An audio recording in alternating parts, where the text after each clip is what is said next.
Bonsoir et bonne année à tous, merci de nous rejoindre, on y va pour le sommaire. 2021 débute sur une mauvaise note pour les proches d'Annick Lafleur. Cette femme de 40 ans a été mortellement agressée au couteau aux petites heures ce matin, son compagnon arrêté. La nouvelle année porteuse de chance pour d'autres familles, elles ont accueilli un nouveau-né ce matin. Le premier bébé de l'an, un garçon, a vu le jour peu après minuit. La journée mondiale de la paix observée aujourd'hui pour l'occasion, le cardinal Piat a célébré une messe ce matin à la cathédrale Saint-Louis à Port-Louis. Dans son homélie, le chef de l'Église catholique appelle à une réconciliation nationale. Aussi, dans l'actualité de ce 1er janvier, Navin Ramgoolam annonce l'élaboration d'un plan pour la relève au sein de son parti. Le leader des Rouges affirme également qu'il faut tirer des leçons de l'année écoulée et faire les bons choix en 2021. Ce drame sur fond de jalousie, lui, Michael Carpen, arrêté après le meurtre de sa compagne, Annick Lafleur, 40 ans, est passé aux aveux. Le suspect âgé de 35 ans a comparu devant la Bail and Remand Court cet après-midi sous une accusation provisoire de meurtre. Selon l'autopsie pratiquée ce vendredi, Annick Lafleur est décédée après avoir reçu un coup de couteau au cœur. Cette habitante de la Tour-Kennig a été mortellement agressée au couteau par son compagnon lors d'une fête à Petite-Rivière, lors de la soirée de la Saint-Sylvestre. Selon une proche de la victime, la quadragénaire s'était séparée de son compagnon depuis peu. Hier, tout ça, il fait réveillon avec nous. Après, vers minuit 30, par là, il sorti, il a fait la fête avec un camarade. 6 heures du matin, ma maman vient lever moi. Il dit, à 3 Michel en bas, de la police. Et il dit, moi qui m'a décédé. Je suis dégazée, affolée, je descends. Je n'ai pas expliqué à ma maman exactement ce qui est arrivé parce qu'il a vu qu'il est assez bouleversé. Alors, je lui explique moi. Et je dis que ce n'est pas une cause naturelle qui est une tuile en fait. Première affaire que je fais, c'est téléphone famille. Là, nous à la station de Petite-Rivière. Sortant de là-bas, là, nous à l'hôpital du tout. Là-bas, nous attendons que l'autopsie fait tout ça. Ensuite, là maintenant, le corps là, à la maison. Alors, c'est une relation bien complice qui mène avec lui, parce qu'il est assez proche. Il est tout le temps jovial. Content, il n'est même pas de problème, ça me connaît. Il n'est pas pour montrer sa faiblesse, il a un caractère assez fort, il peut causer, rire, il est courageux, tout ça, mais il ne veut toujours pas croire qu'il n'arrive pas ça. Vers le 20 par là, il est sorti que ce combine. Quand Michel là-bas, il est séparé avec lui. Il vient rester que nous. Nous dit ok, pour quelques jours ça va. Tellement qu'il tient un problème avec ce partenaire qui est en dépression. Mais après, ça, il surmonte ça. Il réussit à surmonter. Il avec un peu de difficulté bien sûr, mais il réussit à débattre. Et un accident s'est produit vers 2 heures du matin à Verdun ce vendredi. Les 2 véhicules ont pris feu après l'impact. Fort heureusement, les 2 conducteurs ont pu sortir de leur véhicule, évitant ainsi le pire. Les 2 hommes ont dû être hospitalisés. La police a ouvert une enquête pour établir les circonstances entourant cet accident. Et ce 1er janvier à Maurice, marqué par l'arrivée de 4 nouveau-nés. Le premier, un petit garçon, a pointé le bout de son nez vers minuit 8 à la clinique du Bon Pasteur. Une naissance qui comble les parents du petit Roman en ce 1er jour de l'an.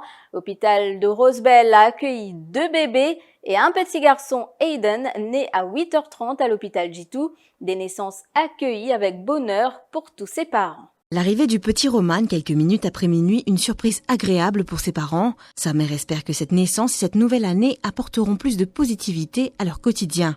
L'année dernière, c'était un peu avec Covid, avec toutes les choses qui sont passées, c'était pas trop une belle année. J'espère bien qu'avec le début de cette année-ci, lui venant ouvrir notre année d'une certaine façon, qu'il nous apporte du bonheur et que lui aussi, tout passe correctement pour lui. Avec l'instabilité qu'il y a en général, que ce soit comme si côté santé, que ce soit financière, que ce soit social, ça fait avoir des appréhensions. Nous, on va faire notre mieux, comme c'est pour lui donner tout, pour l'éviter à faire face à ces difficultés-là, de lui donner une meilleure vie définitivement, de lui apprendre aussi qu'il n'y a pas tout le temps des bonnes choses, pas toutes les personnes sont des bonnes personnes aussi, mais on va l'apprendre ce qu'il faut. À l'hôpital Nehru de Rosebel, Nazira Ramjon attend avec impatience de pouvoir prendre sa fille dans ses bras. Cette jeune maman de 20 ans a accueilli son deuxième enfant 15 jours plus tôt. Le 15 janvier qui m'a fait un petit bébé et aujourd'hui qui m'a accouché. Écoute, hier même au rendez-vous, aujourd'hui je m'admets, mais écoute, vraiment un coup de surprise. Moi, sentiment happy, c'est moi pour moi. Et donner aussi, c'était tout le temps, les reste bien, tout le temps les reste happy, il n'y a pas aucun problème. La naissance du troisième bébé de l'année à l'hôpital Jitu, également une surprise pour sa mère Valérie, âgée de 19 ans. Moi, j'attends la fin janvier, je vais voir, mais finalement, d'ici les jours, c'est papa, là, c'est 31 décembre. Moi, je fais souffler le ballon et mon gars a commencé à jouer à la maison même. Je suis venu de suite et là, je commence à avoir une contraction et ma faute de l'air. Malgré que je pense faire réveillon avec ma famille, moi aussi, quand l'ambiance festive de l'hôpital grâce à ma nièce là, et un docteur. Bien encouragement et sans eux, vraiment merci. Tous souhaitent que cette année sera meilleure que la précédente pour ses parents et leurs enfants. Ils pensent déjà à une méthode bien à eux pour élever leurs petits de la meilleure façon qui soit. Je vous retrouve après la pub.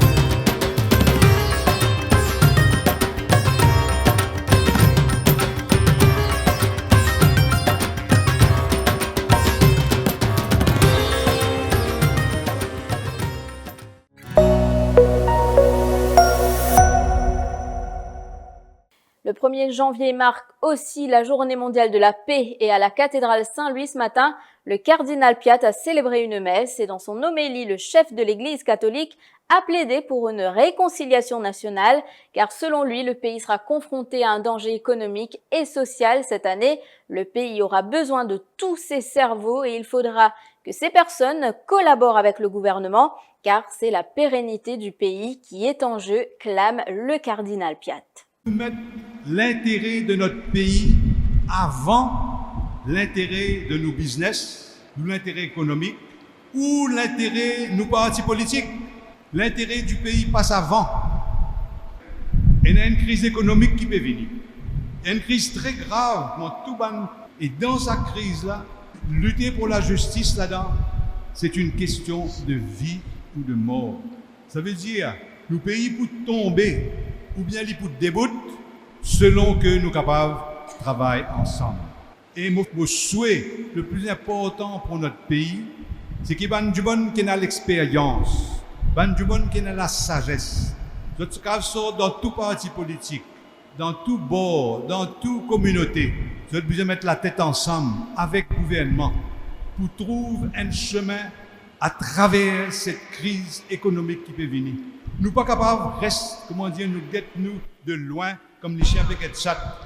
Nous devons joindre, nous devons faire nous confiance mutuellement. 2020 a été une année de désolation pour le pays, que ce soit sur le plan économique, social, sanitaire et politique. Avis exprimé par Navin Ramgoolam dans un message posté sur sa page Facebook. Le leader du Parti travailliste soutient qu'il faut tirer des leçons de l'année écoulée et faire les bons choix en 2021. Navin Ramgoolam n'a pas mâché ses mots. À l'égard de l'actuel gouvernement, le leader des Rouges soutient que sa tâche principale cette année est de préparer la relève au sein du Parti travailliste. et un divan de changement qui peut balayer nos pays. La jeunesse de nos pays est dans l'espoir d'un nouveau paysage politique et économique pour un changement en profondeur du système, une réinvention. Pour ça, nous besoin préparer à la relève avec des hommes et femmes intègres qui ont courage, caractère et conviction. Nous pouvons travailler l'émergence d'une nouvelle génération qui est capable de reprendre le flambeau parti travailliste et le destin de nos pays. Dis moun qui a une réelle volonté pour réorganiser nos pays, pour une société plus juste, plus humaine, plus libre, et empêche les fondements de nos démocraties. Nous devons servir l'expérience locale et internationale pour préparer les leaders de demain et montrer aux autres la voie. C'est notre tâche primordiale pour cette année qui peut venir là. Alors que Maurice se réveillait ce matin avant de s'élancer en ce 1er janvier, les services essentiels étaient aux avant-postes. Chaque vendredi matin, des employés du service de voirie du conseil de district de Pamplemousse effectuent leur tournée dans les ruelles du village de Montagne-Longue. Ces soldats de la propreté sont déjà sur le pied de guerre. Regardez.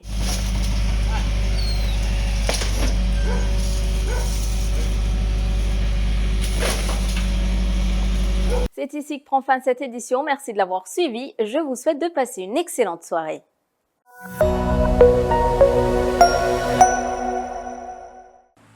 If Huawei is a smart organism, I'm some small set of neurons somewhere in the higher cortex or the central nervous system. My name's Ian Valentine. I'm a business consultant, but I have a technology background, so I'm an engineer really. So that's really what I enjoy doing, is taking technology to business and market problems and accelerating change in industry and in marketplaces to benefit people. And when you look at the rate of change of, say, fiber penetration, in comparative terms, almost overnight, Mauritius has gone from the dark ages to the smart ages. In terms of trialing new technology, you have everything you need. You have fast market adoption, the ability to get to critical mass quickly, an innovative population that is open to new ideas. So in Mauritius, I found the combination of a peaceful, tranquil beauty and a purpose. In fact, the technology and the skills in Mauritius, I believe, are going to accelerate even faster ahead of the rest of Africa. But then the learning that is in Mauritius will get exported back to many of the countries in Africa as a technology incubator. So the next big wave that I see for Huawei is actually making a more intelligent world.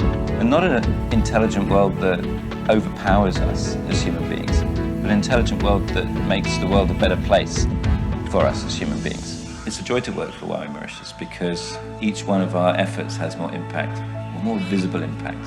Here in Mauritius, we're very Mauritian, and I'm proud of that. You can't help but fall in love with the country.